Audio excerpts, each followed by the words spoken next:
Assalamualaikum semuanya. Apa kabar kalian? Semoga dalam keadaan sehat dan dilancarkan rezekinya oleh Allah. Amin ya robbal alamin.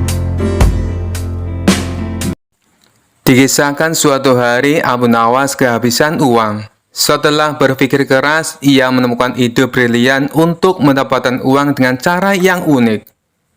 Ia berdiri di tengah pasar dengan meja sederhana.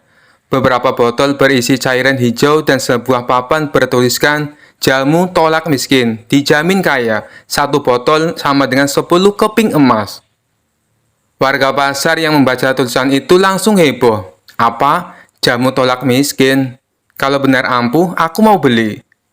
Tak lama kemudian, seorang pria kaya, Tuan Bahil, datang dengan penuh rasa penasaran. Abu Nawas, jamu apa ini? Kenapa harganya mahal sekali? Tuan, ini bukan jamu sembarangan. Ini jamu spesial yang bisa menjauhkanmu dari kemiskinan, jawab Abu Nawas. Apa benar begitu? Sahut Tuan Bahil. Abu Nawas mengangguk penuh percaya diri. Coba pikirkan Tuan, kalau kau minum jamu ini, kau akan semakin kaya dan terhindar dari kemiskinan selamanya. Tuan Bahil berpikir sejenak, lalu tersenyum sinis. Kalau aku sudah kaya, untuk apa aku beli jamu ini? Abu Nawas tersenyum lebih licik. Nah, itu dia. Buktinya jamu ini memang bekerja. Lihat, kau tidak jadi miskin kan? Jadi jamunya ampuh. Tuan Bahil terdiam. Ia merasa Abu Nawas sedang mempermainkannya, tetapi tidak bisa membantah logikanya. Tiba-tiba seorang pria miskin bernama Abu Melarat datang dengan wajah penuh harapan. Abu Nawas, aku ingin beli jamu ini. Aku sudah bosan hidup miskin. Abu Nawas tersenyum. Tentu, tapi satu botol harganya 10 keping emas. Abu Melarat melongo. Loh, kalau aku punya 10 keping emas, aku sudah tidak miskin. Untuk apa aku beli jamu ini? Abu Nawas langsung tertawa. Nah, itu artinya kau sudah tidak miskin sebelum minum jamunya. Jamu ini benar-benar berkhasiat. Orang-orang yang mendengar pun tertawa terbahak-bahak. Tuan Bahil dan Abu Melarat akhirnya sadar kalau mereka telah masuk dalam jebakan logika Abu Nawas. Sementara itu, Abu Nawas mengemasi dagangnya sambil bersiul santai, karena tahu dagangnya tidak perlu laku. Yang penting ia sudah menghibur banyak orang. Kisah selanjutnya. Dikisahkan suatu hari Abu Nawas dipanggil menghadap Raja Harun al-Rasyid. Dengan nada serius, sang raja berkata, Abu Nawas, aku telah menemukan pasangan yang cocok untukmu. Dia cantik, baik hati, dan dari keluarga terhormat. Abu Nawas tersenyum. Terima kasih Baginda, saya siap menikah jika itu kehendak Baginda. Tapi siapa dia?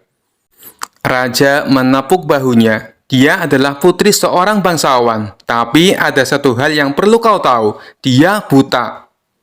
Abu Nawas terkejut, tetapi berusaha tetap tenang. Buta Baginda? Apakah Baginda yakin ini keputusan yang tepat? Raja menjawab dengan nada bijak. Iya, dia buta, tapi hatinya terang. Jangan kau nilai seseorang hanya dari matanya, Abu Nawas. Ini akan menjadi pelajaran untukmu. Setelah menerima keputusan Raja, Abu Nawas akhirnya bertemu dengan calon istrinya. Gadis itu memang cantik dengan senyum manis dan tutur kata yang lembut. Abu Nawas, kata gadis itu, aku tahu kau dipaksa menikah denganku, tapi aku harap kau ikhlas menerima keadaanku. Abu Nawas tersenyum, tentu Nona, keikhlasan adalah kekuatan terbesar manusia, dan saya yakin kita bisa saling melengkapi. Namun dalam hati, Abu Nawas mulai memikirkan cara agar ia bisa keluar dari situasi ini, tanpa menyinggung perasaan siapapun. Di malam harinya, Abu Nawas menemui Raja dan berkata, Baginda, saya ingin menikah dengan gadis itu, tapi ada satu syarat. Raja terkejut, apa syaratmu Abu Nawas? Saya ingin menguji kesetiaan dan keberanian calon istri saya, jawab Abu Nawas. Beri waktu saya seminggu untuk melihat apakah dia mau menerima ujian ini. Raja setuju meski sedikit bingung dengan permintaan Abu Nawas. Abu Nawas menemui gadis itu keesokan harinya dan berkata, Nona, sebelum kita menikah, saya ingin memastikan bahwa kau adalah orang yang tepat untuk menjadi pendamping hidupku. Bisakah kau melakukan sesuatu untukku? Gadis itu dengan percaya diri menjawab, apa saja Abu Nawas, katakanlah. Abu Nawas tersenyum, Aku ingin kau belajar memanah. Seorang istri harus bisa melindungi suaminya di masa sulit. Gadis itu tertawa. Abu Nawas, bagaimana aku bisa memanah kalau aku bahkan tak bisa melihat sasaran? Tidak apa-apa, balas Abu Nawas. Aku akan menjadi sasarannya. Kau hanya perlu mendengar suaraku dan menembak ke arah itu. Setelah seminggu belajar, gadis itu benar-benar mencoba memanah Abu Nawas. Dengan bimbingan Abu Nawas, panahnya malah melesat jauh dan menancap di sebuah pohon. Melihat kejadian ini, Abu Nawas dengan cerdik berkata kepada raja, "Baginda, calon istri saya luar biasa, tapi saya khawatir jika suatu hari saya membuatnya marah, saya tidak akan selamat." Raja tertawa terbahak-bahak mendengar alasan Abu Nawas. "Baiklah Abu Nawas, aku mengerti. Kau bebas dari perjodohan ini, tapi aku harap kau tetap menghormati gadis itu." Akhirnya Abu Nawas berhasil keluar dari pernikahan itu tanpa menyakiti perasaan siapapun. Kisah selanjutnya. Abu Nawas dikenal sebagai orang yang cerdik dan penuh akal. Suatu hari seorang teman dekatnya, Karim, datang mengeluh soal seorang saudagar kaya tapi pelit. "Abu Nawas, saudagar itu punya banyak uang, tapi pelit sekali, bahkan untuk sekedar memberi derma kepada orang-orang miskin di sekitarnya," keluh Karim. Abu Nawas tersenyum penuh arti. "Tenang saja Karim, aku akan memberinya pelajaran yang tak akan dia lupakan." Abu Nawas menyusun rencana. Ia menyamar sebagai seorang dokter terkenal yang datang dari luar negeri, lengkap dengan jubah putih panjang, tas dokter, dan kacamata bulat. Ia bahkan membawa botol-botol kecil yang diisinya dengan air dan rempah-rempah, lalu ia labeli sebagai obat ajaib. Ia mendatangi rumah saudara tersebut dan memperkenalkan diri. "Assalamualaikum. Aku adalah Dokter Abu Nawas, seorang tabib terkenal dari negeri jauh. Kudengar Anda sedang membutuhkan pengobatan khusus." Saudagar kaya itu yang selalu khawatir akan kesehatannya, meski sebenarnya sehat-sehat saja, segera mengundang Abu Nawas masuk. Setelah duduk, Abu Nawas mulai berpura-pura memeriksa saudagar itu. Ia memegang denyut nadi, melihat lidah, dan mengetuk lututnya dengan sendok. Sesekali Abu Nawas mengangguk serius. "Ya, ini serius sekali," kata Abu Nawas dengan nada tegas. "Kau terkena penyakit pelitis akutis." Saudara itu kebingungan. "Pelitis akutis? Penyakit apa itu Tuan Dokter?" Abu Nawas menggelengkan kepala, pura-pura prihatin. "Ini penyakit langka. Jika tidak segera diobati, kau bisa kehilangan seluruh hartamu dalam semalam. Gejalanya adalah rasa takut yang berlebihan untuk berbagi. Aku harus segera menangani ini." Abu Nawas mengeluarkan botol-botol ajaibnya dan berkata, "Ini adalah ramuan khusus. Namun obat ini hanya bekerja jika kau bersedia mendonasikan hartamu kepada orang miskin. Semakin besar donasi, semakin cepat kau sembuh." Saudagar itu panik. Ia takut kehilangan hartanya, tetapi ia lebih takut terkena penyakit yang disebut Abu Nawas. "Baiklah Tuan Dokter, aku akan menyumbangkan sebagian hartaku."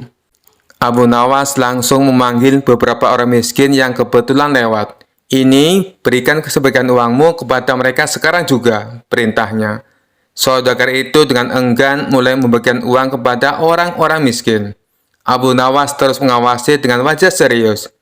Setelah beberapa saat, Abu Nawas berkata, "Luar biasa, penyakitmu mulai sembuh. Tapi ingat, untuk benar-benar sembuh, kau harus terus berbagi setiap minggu."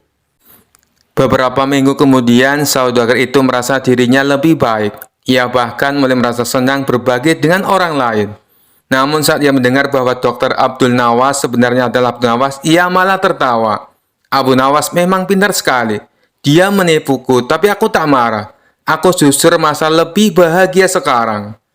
Sejak saat itu, saudagar tersebut berubah menjadi orang yang dermawan. Dan Abu Nawas kembali terkenal sebagai sosok cerdik yang selalu punya cara unik untuk memperbaiki keadaan. Kisah selanjutnya. Di sebuah desa ada seorang dukun yang terkenal sangat sakti. Konon katanya dia bisa memanggil hujan, membuat orang hilang, dan bahkan berbicara dengan jin. Namanya Mbah Guntur. Suatu hari kabar tentang kesaktian Mbah Guntur sampai ke telinga Abu Nawas. Teman-teman Abu Nawas mendorongnya untuk menantang Mbah Guntur. Mereka berkata, "Abu Nawas, kau kan cerdik. Cobalah adu ilmu dengan Mbah Guntur. Siapa tahu kau bisa menang." Abu Nawas yang suka tantangan langsung menerima usulan itu. Dengan penuh percaya diri, dia pergi ke rumah Mbah Guntur. Abu Nawas berkata, "Assalamualaikum Mbah Guntur. Saya dengar Mbah sangat sakti. Saya ingin melihat kehebatan ilmu Mbah. Bagaimana kalau kita adu ilmu?" Mbah Guntur yang merasa terhina oleh tantangan itu mengelus jenggot putihnya. "Baik Abu Nawas, kita adu ilmu. Jika kau kalah, kau harus mengakui aku yang paling sakti di desa ini." Abu Nawas tersenyum. "Setuju Mbah, tapi kalau saya menang, Mbah harus berhenti menjadi dukun." Mbah Guntur menyetujui tantangan itu, dan mereka pun sepakat untuk memulai adu ilmu. Babak pertama, ilmu terbang. Mbah Guntur berdiri dengan penuh keyakinan. Ia membaca mantranya, dan tiba-tiba tubuhnya terangkat ke udara. Orang-orang yang menonton bersorak kagum. "Wah, hebat sekali Mbah Guntur, bisa terbang." Abu Nawas mengamati dengan tenang.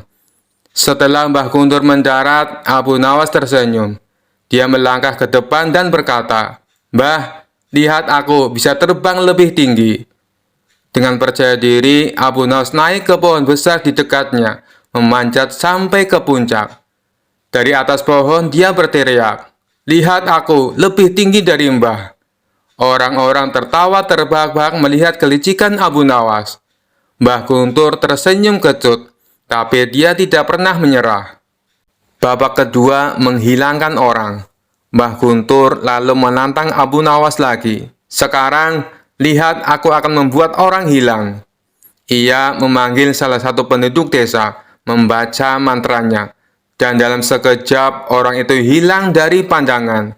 Orang-orang tercengang, tak ada yang tahu kemana orang itu pergi. Abu Nawas terdiam sejenak. Lalu dengan cepat dia berdiri dan berkata, "Wah, hebat sekali Mbah. Tapi aku bisa membuat lebih banyak orang hilang." Abu Nawas lalu berdiri di tengah kerumunan dan berteriak, "Orang-orang, pulanglah ke rumah masing-masing, sekarang juga." Dalam beberapa menit, semua orang di tempat itu pergi. Abu Nawas tersenyum dan berkata, "Lihat Mbah, aku telah membuat seluruh desa hilang." Mbah Guntur semakin bingung melihat kelicikan Abu Nawas. Namun, ia masih punya satu ilmu pamungkas. Babak ketiga, berbicara dengan jin. Mbah Guntur kemudian berkata, "Sekarang, aku akan menunjukkan ilmu tertinggi. Aku bisa berbicara dengan jin." Ia mulai membaca mantranya lagi, dan tiba-tiba terdengar suara gemuruh dari dalam tanah. "Ini suara jin pelindungku," kata Mbah Guntur sambil bangga. Abu Nawas mengangguk dengan tenang. Ia menempuk-nempuk tanah sambil berbisik, "Hei jin, bantu aku sedikit ya." Tentu saja tidak ada yang terjadi. Tapi kemudian Abu Nawas berteriak, "Jin, jika kamu benar-benar ada, tolong bawa Mbah Guntur ke pasar dan beli sebakul sayur." Orang-orang tertawa terbahak-bahak mendengar permintaan aneh Abu Nawas. Bahkan Mbah Guntur mulai tertawa, karena ia sadar bahwa Abu Nawas telah mempermainkannya. Abu Nawas lalu berkata, "Mbah, tidak usah susah-susah bicara dengan jin. Kalau butuh sayur, tinggal pergi ke pasar sendiri." Mbah Guntur tak bisa menahan tawanya lagi. Ia mengakui kekalahan dan berkata, "Abu Nawas, kau memang bukan orang biasa. Ilmumu bukan ilmu sihir, tapi ilmu kelicikan yang tak terkalahkan." Dengan itu, Mbah Guntur berhenti jadi dukun. Sementara Abu Nawas kembali ke rumahnya dengan hati puas, berhasil memenangkan adu ilmu tanpa menggunakan sihir sama sekali. Kisah selanjutnya. Seluruh pegawai istana diberitahu untuk kumpul di istana oleh Baginda Raja bersama para menteri. Setelah semua bawahannya itu berkumpul, Baginda Raja lalu menyampaikan maksudnya. "Kalian semua aku undang ke sini karena ada beberapa hal yang ingin aku sampaikan. Yang pertama, aku ucapkan terima kasih kepada kalian.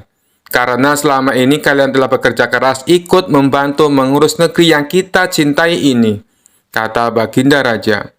Yang kedua, hari ini adalah hari jadi negeri kita. Jadi sebagai rasa terima kasihku, kalian semua akan mendapatkan hadiah.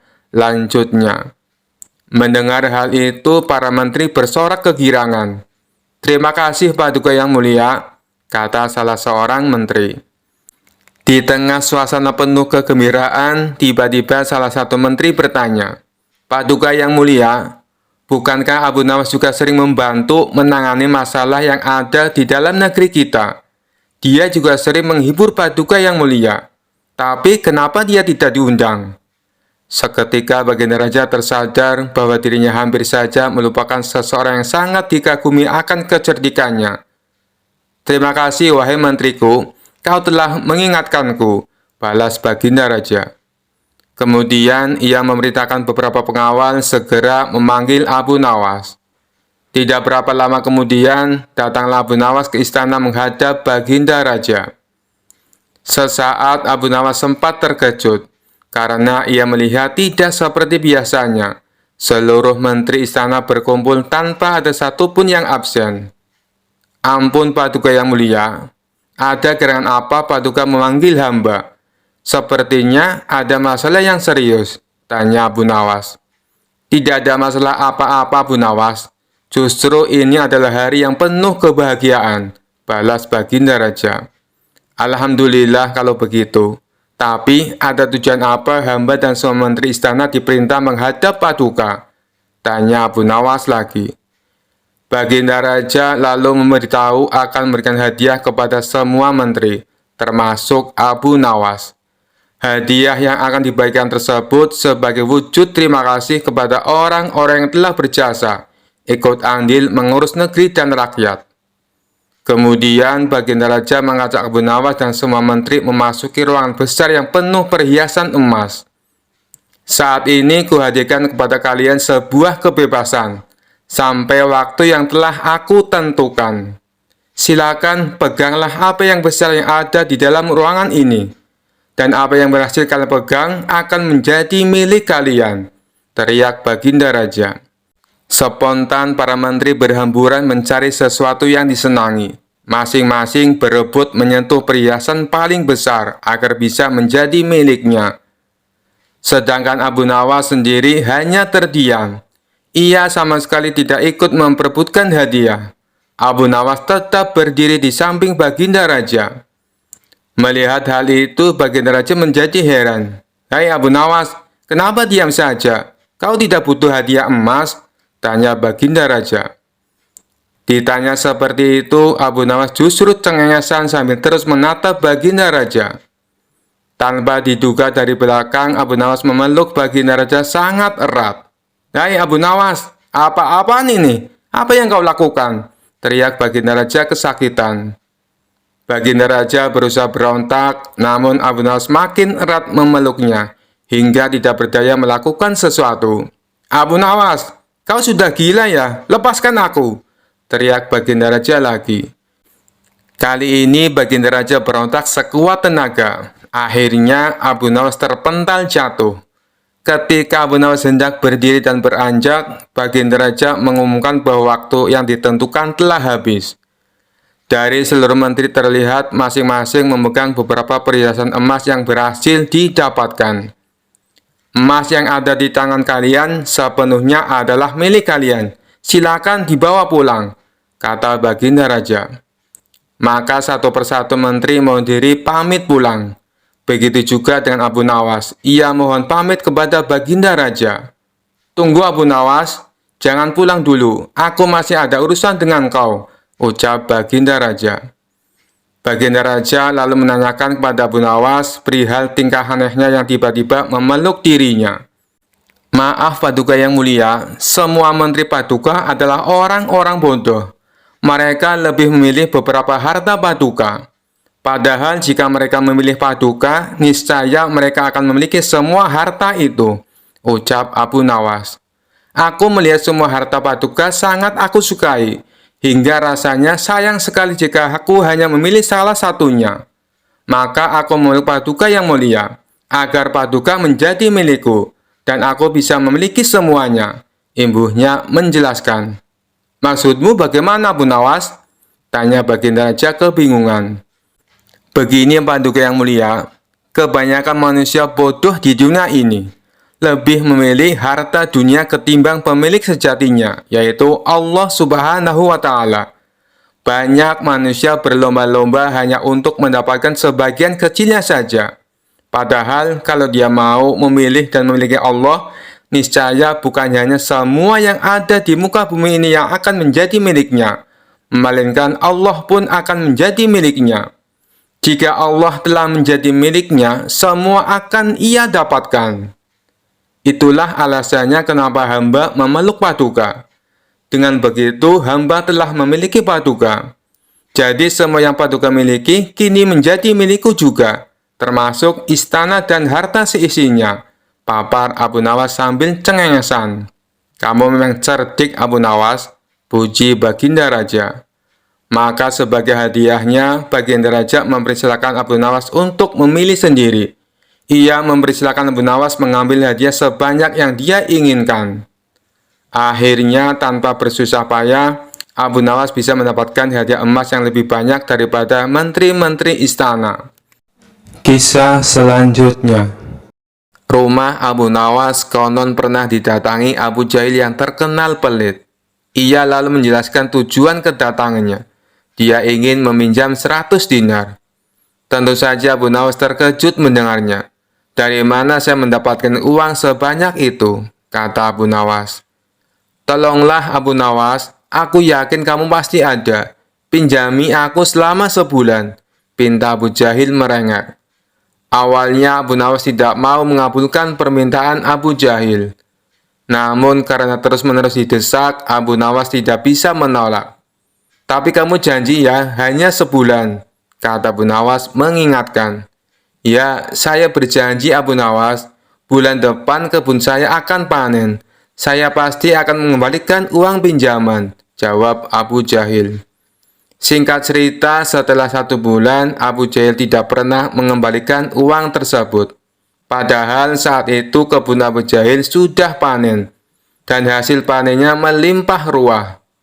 Payah Abu Jahil, dia tidak menepati janjinya, batin Abu Nawas. Karena membutuhkan uang, Abu Nawas terpaksa pergi ke rumah Abu Jahil untuk menagih hutangnya. Bagaimana dengan janjimu, Abu Jahil? Katanya kamu akan mengembalikan uang itu dalam waktu sebulan, kata Abu Nawas. Abu Jahil menjawab bahwa dia tidak bisa membayar hutangnya. Ia beralasan bahwa uang hasil kebunnya digunakan untuk mengobati saudaranya yang sakit. Jangan khawatir Abu Nawas, saya pasti akan membayar bulan depan, kata Abu Jahil. Mendengar jawaban Abu Jahil, Abu Nawas sangat kecewa. Akhirnya dia pulang tanpa membawa uang sepeser pun. Beberapa hari kemudian, Abu Nawas mendengar kabar bahwa Abu Jahil sering mengundang teman-temannya untuk berpesta di rumahnya. Mendengar hal tersebut, Abu Nawas menjadi emosi. Kurang ajar. Katanya dia kekurangan uang, tetapi dia malah sering mengadakan pesta, gerutu Abu Nawas. Abu Jahil pasti tidak akan membayar hutangnya karena 1000 alasan. Akhirnya Abu Nawas mendapat ide untuk mengerjai Abu Jahil. Keesokan harinya, Abu Nawas pergi ke desa seberang untuk menemui sahabatnya. Dia mulai menyusun strategi dan meminta bantuan seorang teman. Setelah strateginya matang, Abu Nawas segera mendatangi rumah Abu Jahil. Mengapa kamu kesini, Abu Nawas? Aku kan sudah bilang, jika mengembalikan uangnya itu bulan depan, kata Abu Jahil. Jangan salah paham, Abu Jahil. Aku kesini bukan untuk menagih hutang. Aku ingin mengajakmu bertemu dengan orang pintar, jawab Abu Nawas. Ada perlu apa memangnya? Tanya Abu Jahil penasaran. Ini Abu Jahil, di desa seberang katanya ada dukun pesugihan yang bisa membuat kita kaya. Aku ingin mencobanya di sana, jawab Abu Nawas. Benarkah? Oke Abu Nawas, aku ikut. Aku juga ingin kaya. kata Abu Jahil kegirangan mendengar adanya tawaran dukun pesugihan tersebut. Singkat cerita, Abu Nawas dan Abu Jahil tiba di rumah dukun pesugihan tersebut. Setelah memanggil keduanya, dukun itu bertanya, "Apa yang kamu lakukan di sini?" Abu Nawas kemudian mengutarakan keinginannya agar ia ingin kaya tanpa bekerja. "Oh, itu mudah, tapi ada syaratnya," kata sang dukun. "Apa syaratnya?" tanya Abu Nawas. "Syaratnya harus ada yang dikorbankan. Tapi jangan khawatir, korbannya tidak harus dari keluarga. Orang lain juga bisa dikorbankan. Tapi orang lain itu adalah orang yang terkait dengan hartamu," jawab sang dukun. "Apa maksudmu? Aku tidak mengerti," tanya Abu Nawas lagi. "Ya, misalnya siapapun yang berutang uang kepadamu, orang itu dapat digunakan sebagai korban, meskipun dia bukan anggota keluargamu," jawab sang dukun. "Bagaimana jika orang itu tidak mau?" tanya Abu Nawas. "Kamu tidak perlu meminta izin kepada orang tersebut. Nanti ia akan jadi korban tanpa ia sadari, dan tiba-tiba mati dengan mengerikan," kata sang dukun menjelaskan. "Oh, aku mengerti. Baiklah, aku setuju," jawab Abu Nawas sambil memandang Abu Jahil. Abu Jahil yang merasa dikorbankan langsung gemetaran. Dukun itu kemudian mengajari Abu Nawas mantra sebagai ritual. Tengah malam setelah kembali dari rumah dukun, Abu Nawas berkata di tengah jalan, "Abu Jahil, kamu tidak perlu mengembalikan hutang 100 dinar. Saya ikhlas." Mendengar hal itu, Abu Jahil langsung ketakutan. "Jangan Abu Nawas, saya akan mengembalikan uang kamu nanti. Tepatnya saat sampai di rumah saya. Nanti akan segera aku kembalikan," kata Abu Jahil dengan ketakutan. "Bukankah kamu kemarin mengatakan bahwa kamu kehabisan uang?" goda Abu Nawas.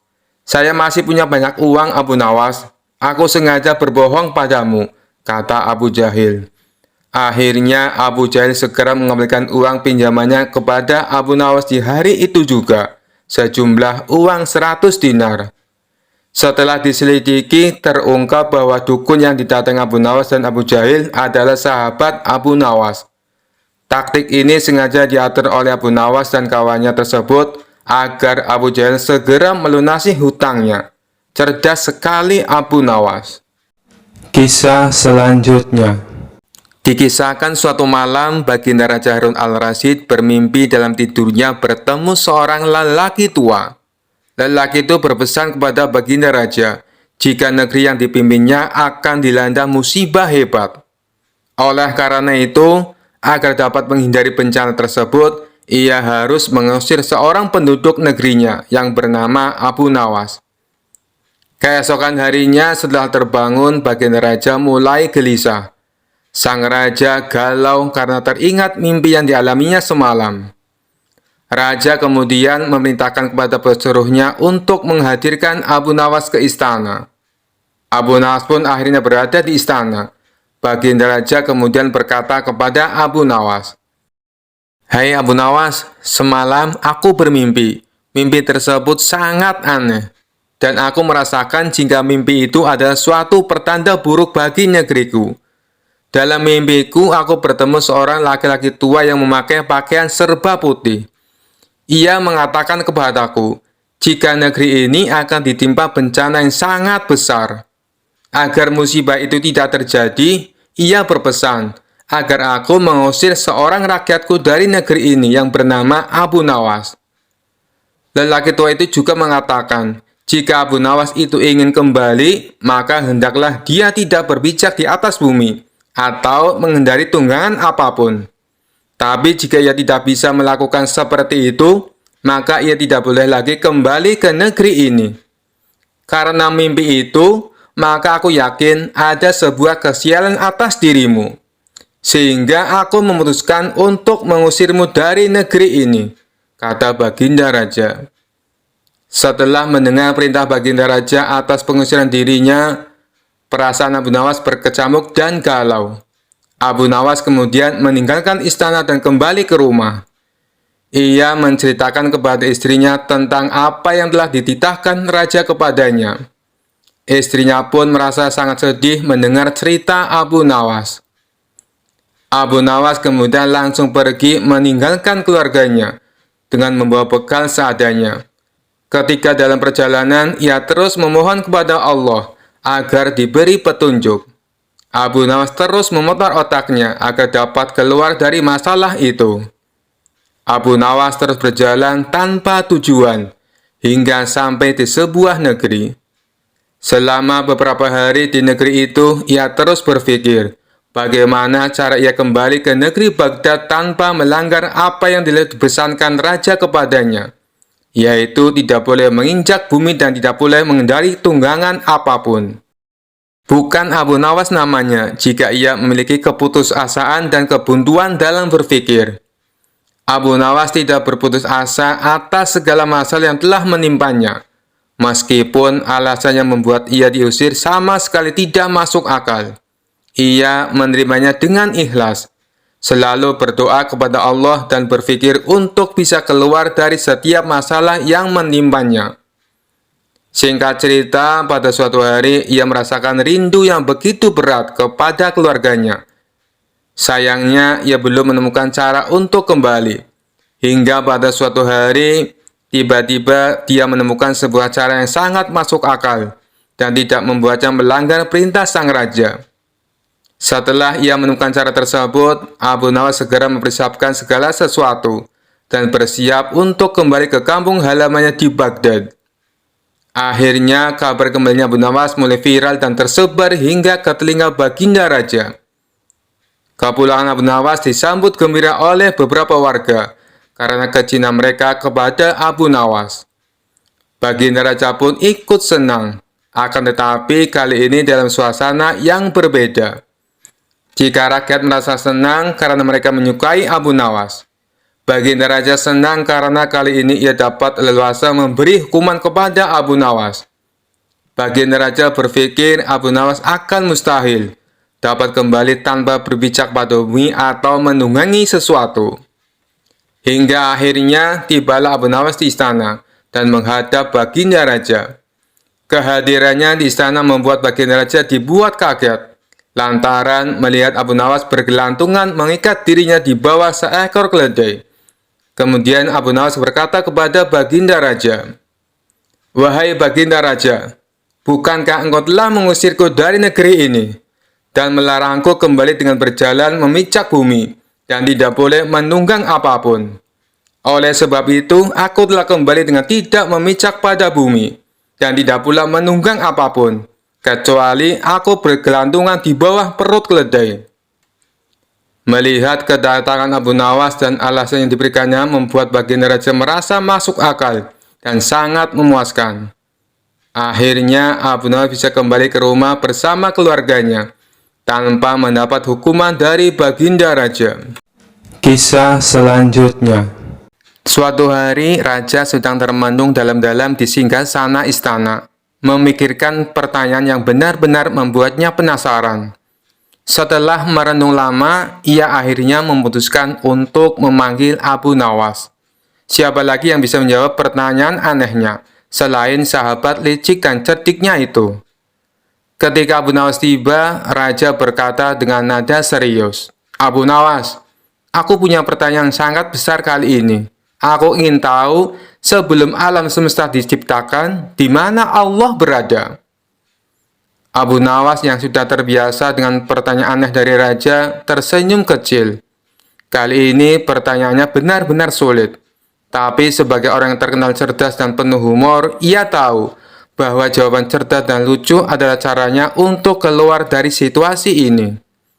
Sambil menghela nafas panjang, Abu Nawas menatap raja dan berkata, "Tuanku, hamba tentu saja akan menjawab pertanyaan ini. Tapi sebelum itu, izinkan hamba meminta sesuatu." Raja yang penasaran bertanya, "Apa yang kau inginkan, Abu Nawas?" Abu Nawas dengan gaya serius berkata, "Hamba ingin tuanku menyediakan sebuah tempat yang sangat luas, tak terbatas, yang bisa hamba gunakan untuk menjelaskan jawaban hamba." Raja terkejut dan bingung. "Apa maksudmu? Tempat luas yang tak terbatas? Bagaimana mungkin aku menyediakan tempat seperti itu? Seluruh istanaku saja punya batasan. Abu Nawas tersenyum lebar, tahu bahwa raja sedang terjebak dalam pikirannya sendiri. Nah, tuanku, kata Abu Nawas, jika tuanku saja tak bisa menyediakan tempat yang tak terbatas di dunia ini, bagaimana mungkin hamba bisa menjelaskan di mana Allah berada sebelum alam semesta diciptakan? Karena saat itu tidak ada ruang, tidak ada waktu, tidak ada apapun. Raja terdiam merenungkan jawaban itu. Ia mulai menyadari kejeniusan di balik kata-kata Abu Nawas. Tapi ia masih penasaran, jadi ia bertanya lagi. Jadi maksudmu Allah berada di tempat yang tak bisa dijelaskan? Abu Nawas dengan gaya santai berkata, benar sekali tuanku. Sebelum ada ruang dan waktu, sebelum ada langit dan bumi, Allah tidak memerlukan tempat seperti kita. Allah ada di luar semua itu, karena dialah yang menciptakan segalanya. Jadi, pertanyaan di mana tidak berlaku untuk Allah, karena waktu dan tempat itu ciptaannya. Raja terdiam lagi, lalu mengangguk pelan. Itu masuk akal Abu Nawas, tapi aku masih belum puas. Kalau begitu, apa yang dilakukan Allah sebelum menciptakan alam semesta? Abu Nawas dengan mata yang berkilau, karena tahu ini adalah kesempatan sempurna untuk membuat raja tertawa, menjawab, Tuanku, sebelum alam semesta diciptakan, Allah sedang mempersiapkan ujian-ujian sulit untuk orang-orang seperti kita. Raja terkejut lalu tertawa keras mendengar jawaban itu. Abu Nawas, kau memang selalu tahu cara membuatku tertawa. Jadi menurutmu Allah menciptakan pertanyaan-pertanyaan rumit ini untuk kita pikirkan? Abu Nawas tertawa kecil dan menjawab, benar tuanku, Allah tahu kita suka berpikir keras tentang hal-hal yang tak bisa kita pahami sepenuhnya. Dan karena itulah dia menciptakan rasa penasaran di hati kita. Dan disitulah letak kebesarannya, karena kita tidak akan pernah bisa memahami semuanya. Raja tak bisa menahan tawanya lebih lama. Ia tertawa terbahak-bahak mendengar jawaban cerdik dan kocak Abu Nawas. Abu Nawas, sekali lagi kau berhasil menjawab pertanyaanku dengan cara yang sangat lucu tapi penuh makna. Kau memang orang tak pernah gagal membuatku kagum. Abu Nawas membungkuk hormat sambil tersenyum. Seperti biasa, ia berhasil keluar dari peran sulit dengan cerdik, lucu, dan penuh kebijaksanaan, membuat raja terhibur dan berpikir lebih dalam. Kisah selanjutnya. Suatu malam yang tenang, Abu Nawas tidur dengan pulas di rumahnya. Namun, tiba-tiba dalam tidurnya, ia mulai gelisah. Matanya berkedut, nafasnya tersengal-sengal, dan tubuhnya bergerak seakan-akan sedang berlari. Ternyata Abu Nawas sedang bermimpi buruk dikejar-kejar harimau. Di dalam mimpinya, Abu Nawas berada di sebuah hutan lebat.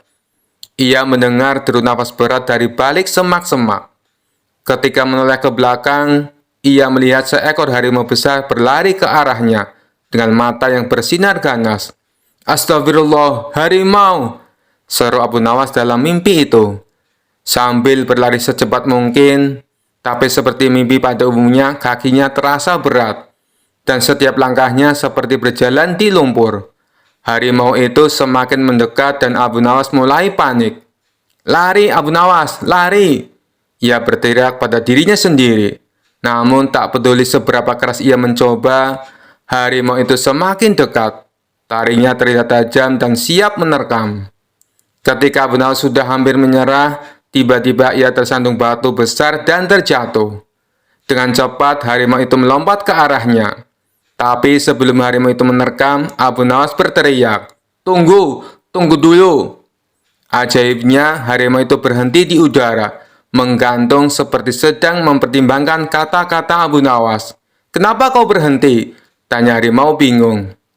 Abu Nawas yang sudah terpojok tiba-tiba mendapatkan ide cerdik. Kau tidak boleh menerkamku sekarang, katanya dengan nada yakin. Aku sedang bermimpi, dan dalam mimpi aku yang mengendalikan segalanya. Harimau itu menatapnya curiga. Apa maksudmu? Abu Nawas melanjutkan dengan percaya diri. Aku bisa mengubahmu menjadi apapun yang aku mau. Bagaimana kalau aku membuatmu jadi kucing manis saja? atau mungkin seekor ayam. Harimau itu mulai panik. Ayam? Tidak, aku tidak mau jadi ayam. Abu Nawas tersenyum lebar. Lalu bagaimana kalau kita buat kesepakatan? Aku tidak akan mengubahmu jadi ayam, asalkan kau tidak menerkamku. Harimau itu berpikir sejenak, lalu setuju. Baiklah, kita punya kesepakatan. Aku tidak akan menerkammu. Dengan lega, Abu Nawas mengusap keringat di dahinya. Bagus, bagus. Sekarang, bagaimana kalau kau pergi dan tinggalkan aku sendirian? Harimau itu mengangguk, berbalik dan mulai berjalan menjauh.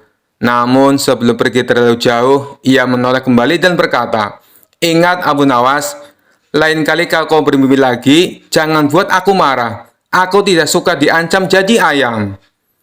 Abu Nawas tertawa dalam mimpinya, merasa telah menang dengan kecerdikannya. Dan saat itu juga ia terbangun. Keringatnya masih membasahi dahi, tapi ia tetap tersenyum lega. Keesokan harinya, para tetangga bertanya, Abu Nawas, kenapa semalam kau berteriak-teriak dalam tidurmu? Apa kau bermimpi buruk? Abu Nawas tertawa dan menjawab, Tidak, hanya mimpi dikejar harimau. Tapi tenang saja, kami sudah membuat kesepakatan. Harimau itu tidak akan berani lagi menerkamku. Kisah selanjutnya.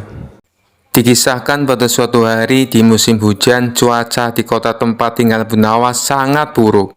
Hujan turun deras disertai petir yang menggelegar. Orang-orang memilih tetap tinggal di rumah agar terhindar dari bahaya.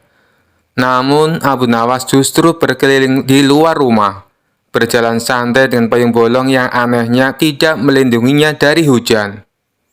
Tetangganya yang melihat Abu Nawas keheranan. Abu Nawas, apa yang kau lakukan di luar saat hujan begini? Kau tidak takut tersambar petir? Dengan santai Abu Nawas menjawab, Justru aku ingin tahu kenapa petir selalu menyambar pohon atau orang yang memakai logam.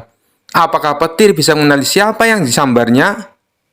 Tetangganya menggeleng-gelengan kepala, menganggap Abu Nawas sedang mencari gara-gara lagi. Saat Abu Nawas berjalan semakin jauh dari rumahnya, tiba-tiba sebuah kilatan petir yang sangat terang menyambar pohon di dekatnya. Pohon itu terbakar seketika. Abu Nawas terkejut, lalu berlari ke tempat yang lebih terbuka. Tapi bukannya kembali ke rumah, ia malah berdiri di tengah lapangan, membuka payung bolongnya lebar-lebar sambil berteriak ke langit. Wahai petir, jika kau memang berani, sambarlah aku, teriak Abu Nawas dengan penuh percaya diri. Orang-orang yang melihat dari kejauhan hanya bisa terperangah. Abu Nawas pasti sudah gila, kata salah seorang dari mereka. Tak lama kemudian, petir besar kembali menyambar, dan kali ini petir mengenai payung Abu Nawas. Payung bolongnya terlempar jauh, sementara Abu Nawas terduduk dengan rambut berdiri seperti sapu ijuk. Orang-orang segera berlari menghampiri Abu Nawas. Abu Nawas, kau tidak apa-apa? Tanya mereka khawatir. Dengan wajah lemas dan rambut yang masih berdiri, Abu Nawas menjawab dengan nada datar. Sekarang aku tahu, petir memang benar-benar tidak bisa diajak bercanda. Semua orang yang mendengarnya tertawa terbahak-bahak melihat tingkah Abu Nawas. Sejak kejadian itu, Abu Nawas tidak pernah lagi berjalan-jalan di tengah hujan. Ia bahkan membuat aturan baru untuk dirinya sendiri. Jika hujan turun, lebih baik tidur dan bermalas-malasan di rumah, daripada mencari tahu hal-hal yang tidak perlu. Kisah selanjutnya. Dikisahkan di suatu kota, ada seorang pendeta muda yang terkenal sombong. Ia selalu merasa dirinya paling pandai dan suka mempermalukan orang di depan umum. Suatu hari, ia mendengar tentang Abu Nawas, seorang yang terkenal cerdik dan penuh akal. Pendeta muda itu berpikir, aku harus mempermalukan Abu Nawas di depan semua orang, supaya orang-orang tahu aku lebih pintar. Ia lalu mengatur rencana licik. Pendeta muda mengundang Abu Nawas ke gereja dengan alasan ingin berdiskusi soal ilmu pengetahuan. Karena Abu Nawas dikenal tidak pernah menolak tantangan, ia pun datang ke gereja dengan senyuman. Begitu Abu Nawas masuk, pendeta muda itu berdiri di depan banyak jemaat dan berkata dengan suara lantang, Abu Nawas, Kau adalah tamu di sini, dan sebagai tamu kau harus menjawab 3 pertanyaanku. Jika kau tidak bisa menjawab, maka aku akan menyuruhmu keluar dengan rasa malu." Abu Nawas tetap tenang dan tersenyum. "Baiklah, tanyakan apa saja. Tapi jika aku bisa menjawab, kau harus menyiapkan makan malam yang enak untukku." Pendeta muda setuju dengan penuh rasa percaya diri. Pertanyaan yang pertama, apa yang paling dekat dengan kita di dunia ini? Abu Nawas menjawab tanpa ragu, "Kematian, sebab tak ada yang tahu kapan ia akan datang, dan ia selalu mengikuti kita kemanapun kita pergi." Pendeta muda terdiam, tak menyangka Abu Nawas bisa menjawab dengan begitu cepat dan bijak. Pertanyaan yang kedua, apa yang paling berat di dunia ini? Abu Nawas tersenyum dan berkata, "Menahan nafsu dan amarah. Banyak orang kuat mengangkat beban berat, tapi sedikit yang mampu menahan dirinya sendiri." Para jemaat mengangguk setuju mendengar jawaban Abu Nawas. Sementara pendeta muda mulai terlihat gugup. Pertanyaan yang ketiga, apa yang paling ringan di dunia ini? Abu Nawas dengan tenang menjawab, "Meninggalkan ibadah dan kebaikan. Banyak orang dengan mudah meninggalkannya hanya karena alasan sepele." Pemuda muda terdiam, ia tahu bahwa semua jawaban Abu Nawas benar dan sangat bijaksana. Para jemaat pun mulai berbisik-bisik memuji kecerdasan Abu Nawas. Karena merasa dipermalukan di depan umum, pendeta muda mencoba trik terakhirnya. "Baiklah, kau menjawab semua pertanyaan dengan baik.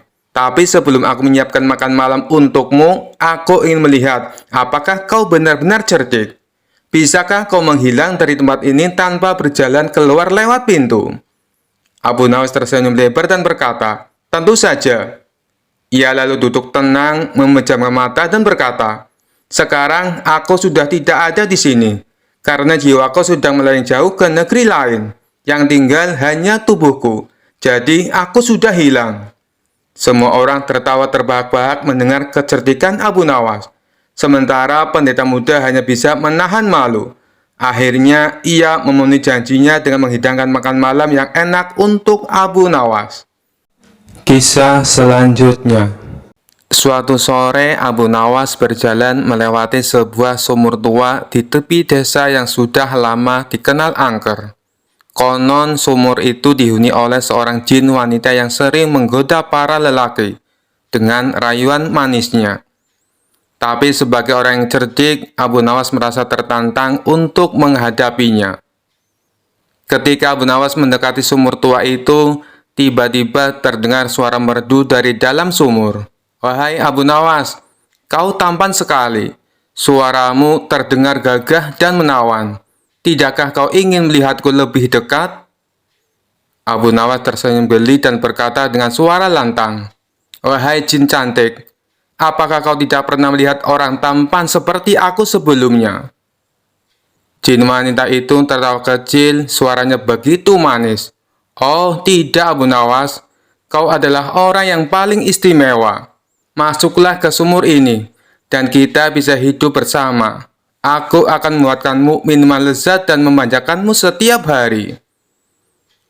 Abu Nawas mengusap dagunya, berpura-pura tertarik. "Minuman lezat terdengar menggoda, tapi aku takut kau tidak bisa memasak dengan baik. Apa kau pernah membuat rendang atau paling tidak teh manis?" Jin wanita itu terdiam sejenak, terjebak dengan pertanyaan Abu Nawas. Kemudian berkata, "Aku bisa mempelajarinya demi dirimu Abu Nawas, asal kau mau turun kemari. Aku akan belajar semua masakan kesukaanmu." Abu Nawas tersenyum licik. "Begini saja, kalau kau benar-benar ingin menunjukkan cintamu padaku, naiklah ke atas dan bawakan teh manis yang harum dan manis. Kalau tidak bisa, sebaiknya kau menyerah." Jin wanita itu kebingungan, merasa tersudut. "Maaf Abu Nawas, aku tak bisa meninggalkan sumur ini. Tapi kumohon, turunlah ke sini dan kita akan hidup bahagia." Abu Nawas pun mengeluh, pura-pura merajuk. "Sayang sekali, padahal aku sudah ingin menikahimu. Aku butuh jin yang bisa memenuhi permintaanku. Kalau begitu, aku pergi saja. Mungkin aku akan menemukan sumur lain yang dihuni oleh jin yang lebih terampil. Mendengar itu, jin wanita pun menyerah. Tunggu Abu Nawas, baiklah, kau menang. Aku hanya jin sumur tua yang kesepian dan suka menggoda. Kau memang cerdik dan tak mudah tertipu. Pergilah, dan jangan ceritakan ini pada siapapun. Abu Nawas tertawa bahak-bahak sambil menjauh dari sumur. Baiklah, wahai jin, anggap saja ini rahasia kecil kita. Tapi lain kali kalau mau merayu orang, belajarlah memasak dulu. Sejak hari itu, sumur tua itu tak lagi mengeluarkan suara. Para warga pun kagum dengan kecerdikan Abu Nawas yang berhasil mengerjai jin wanita sumur tua tanpa sedikit pun gentar. Kisah selanjutnya. Dikisahkan pada suatu hari, seorang pedagang kaya raya dari negeri tetangga datang menemui Abu Nawas. Ia mendengar kabar bahwa Abu Nawas adalah seorang yang sangat cerdas, sekaligus seorang muslim yang taat. Pedagang itu merasa penasaran apakah Abu Nawas benar-benar sekuat itu memegang keyakinannya. Pedagang itu membawa sebuah koper besar yang berisi emas dan uang. Ia berkata kepada Abu Nawas dengan nada yang sangat meyakinkan, "Abu Nawas, aku akan memberikan koper emas ini lengkap dengan seluruh uang di dalamnya. Jika engkau mau meninggalkan agamamu dan mengikuti keyakinanku." Abu Nawas menggaruk-garuk kepalanya seolah-olah sedang berpikir keras. Ia lalu memandangi koper besar itu dengan tatapan yang sangat serius. "Koper ini berat sekali. Apa benar isinya emas dan uang?" "Benar sekali," kata pedagang itu. "Semua ini untukmu, asal kau mau berpindah keyakinan." Abu Nawas meminta izin untuk memeriksa koper tersebut. Pedagang kaya itu setuju. Abu Nawas membuka koper tersebut dan melihat emas yang berkeliaran serta uang yang melimpah di dalamnya. Ia tersenyum kecil. "Kau yakin hanya ini syaratnya?" tanya Abu Nawas. "Ya, hanya itu. Mudah bukan?" jawab pedagang kaya itu dengan penuh keyakinan. Abu Nawas tampak berpikir keras. Ia mengelus jenggotnya lalu berkata, "Baiklah, kalau begitu aku setuju. Tapi ada satu syarat dariku." "Apa itu?" tanya pedagang kaya itu dengan penuh harap.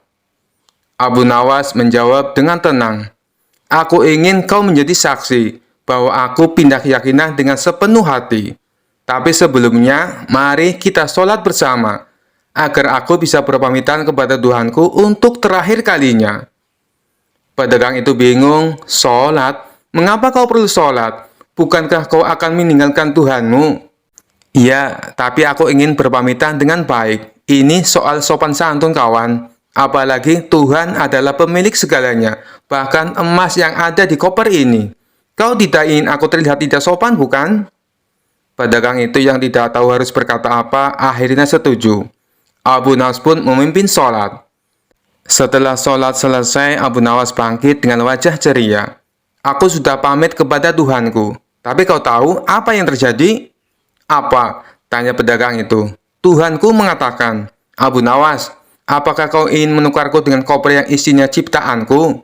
Kalau begitu, biarkan aku ambil kembali koper itu, karena semua yang ada di dunia ini adalah milikku.' Jadi, aku pikir aku lebih baik tetap bersama Tuhan yang memiliki segalanya daripada bersama koper ini."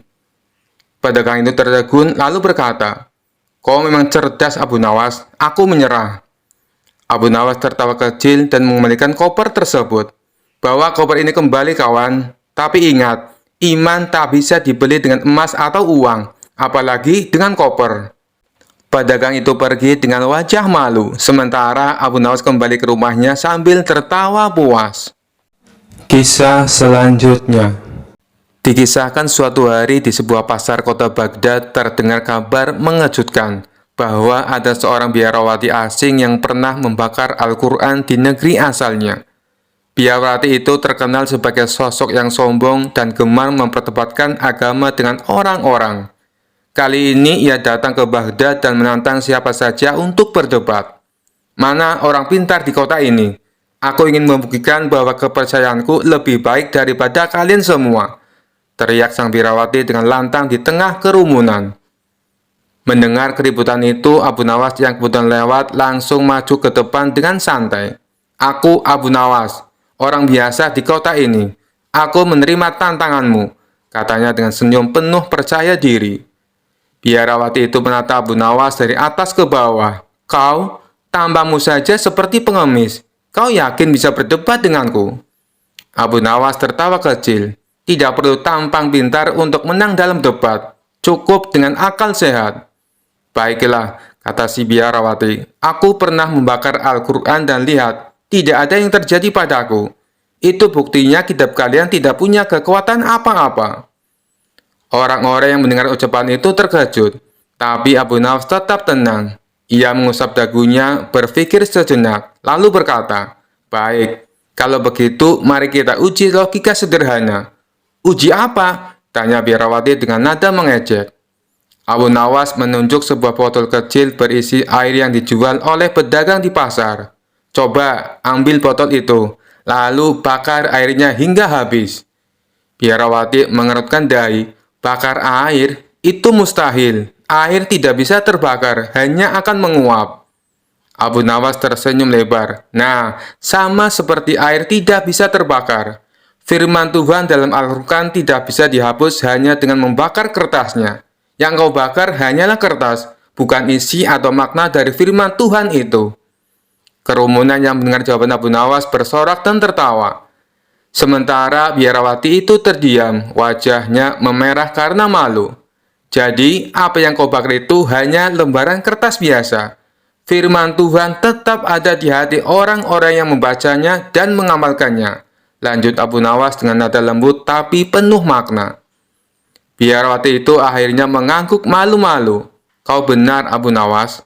Aku baru sadar. Meskipun aku membakar kertas, aku tidak bisa menghancurkan makna atau keyakinan yang ada di dalam hati orang-orang.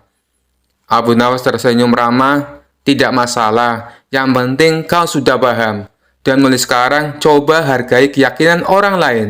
Siapa tahu suatu saat kau sendiri akan menemukan kebenaran sejati. Biarawati itu pun pergi dengan perasaan campur aduk. Sementara orang-orang memuji kecerdasan Abu Nawas.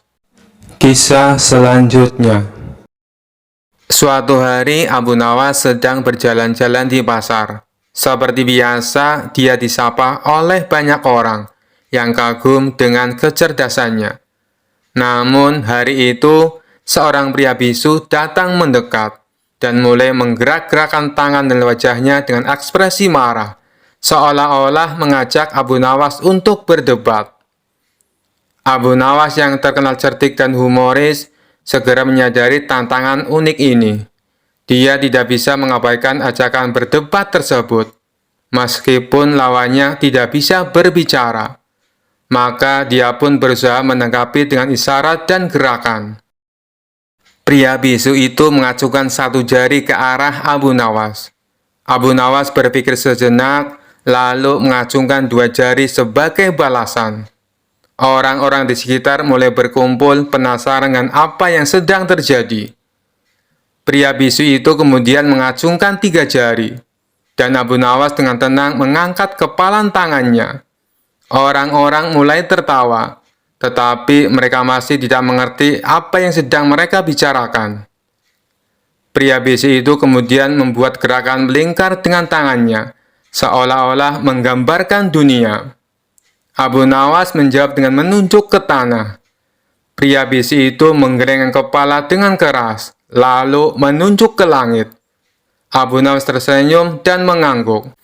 Setelah beberapa menit, pria bisu itu tampak bingung. Kemudian dia mengangguk dan pergi. Orang-orang di sekitar bertepuk tangan dan tertawa, terhibur oleh pertunjukan yang baru saja mereka saksikan. Seorang teman Abu Nawas yang penasaran bertanya, "Abu Nawas, apa sebenarnya yang kalian bicarakan tadi? Itu terlihat seperti perdebatan yang sangat serius." Abu Nawas tertawa dan menjelaskan, awalnya dia mengacungkan satu jari. Artinya, dunia ini hanya ada satu Tuhan. Saya menjawab dengan dua jari. Artinya, Tuhan menciptakan dua alam, dunia dan akhirat. Kemudian dia mengacungkan tiga jari, yang artinya adalah tiga unsur utama, manusia, hewan, dan tumbuhan. Saya menjawab dengan kepalan tangan, yang berarti kita semua berada di bawah kekuasaan Tuhan yang satu. Ketika dia menggambarkan dunia dengan tangannya, saya menjawab dengan menunjuk ke tanah. Artinya segala sesuatu berasal dari bumi. Ketika dia menunjuk langit, saya setuju bahwa Tuhan mengawasi kita dari atas. Pada akhirnya, dia menyadari bahwa kita berdua memiliki pemahaman yang sama, dan perdebatan selesai. Semua orang tertawa terbahak-bahak mengagumi kecerdikan Abu Nawas. Bahkan pria bisu itu kembali dan memberi isyarat jempol kepada Abu Nawas sebagai tanda penghormatan. Sekian dulu perjumpaan kita kali ini. Sampai bertemu lagi di kisah-kisah selanjutnya. Terima kasih yang sudah subscribe dan setia menonton channel ini. Wassalamualaikum warahmatullahi wabarakatuh.